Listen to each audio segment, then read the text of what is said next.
Hey YouTube, it is the afternoon on a Wednesday.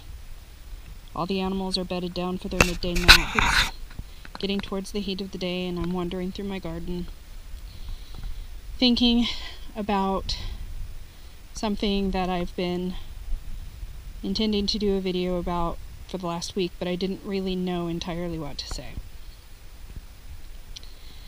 Living here in California, last week we had the state senate passed a 12-cent per gallon gasoline tax, which is supposed to take effect on November 1st, and a 20-cent per gallon diesel tax, which is supposed to take effect that day.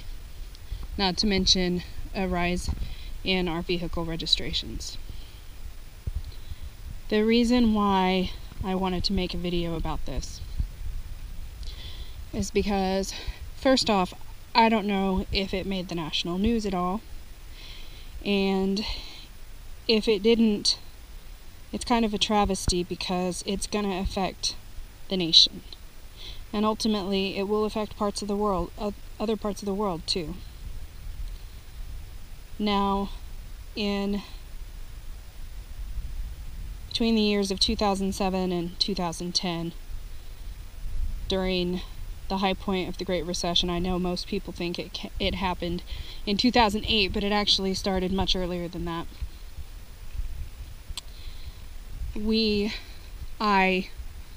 My family had a house that we owned in Modesto, California, and overnight it lost half its value and continued to lose value during the Great Recession. We had a huge garden, and so we were fine as far as being able to make up for losses by supplementing our groceries. So we honestly had the summer of 2008 was known as the summer of tomatoes and zucchini, because I don't think we went to the grocery store a single time during that entire summer, because we had our eggs and we had our zucchini and we had our tomatoes and we were good. But we had people break into our garden and steal fruit and vegetables off the vines, and somebody even tried to break into our chicken coop and steal a chicken. Desperate times make people desperate. And why I'm making this video is because that 12 cents a gallon gasoline tax is entirely possible that it's going to make people desperate. Our garden is just getting started here. I mean, it's doing very well. I'm very pleased. Our chickens are laying 6 eggs a day. We're getting 1 duck egg a day already. We did end up getting our goat, and she's already pregnant, and so we're going to be having she's going to be kidding in the next month. So we're set up really well here. We have no mortgage payment because we paid cash for our home, and we have all of our animals, and we're growing a lot of fodder for them that, if it's successful, we're going to be able to supplement a lot of their feed. But the problem with the 12-cent gasoline tax is, if you don't see it coming, if you don't pay attention to it, it's going to wreak havoc, because 12 cents for gas doesn't seem like a lot, maybe, but when you're talking about the food supply or the supply of manufactured products, and a lot of food gets produced in California, a lot of manufactured products happen here in California. We have 4 of the largest ports in the nation here in California. When things are imported to our country and they ship them from those ports, that's going to be affected by the gasoline tax. All of the food, and if you are a meat eater somewhere else in the country and you buy California chicken or California beef, you're going to be paying an extraordinarily high price, because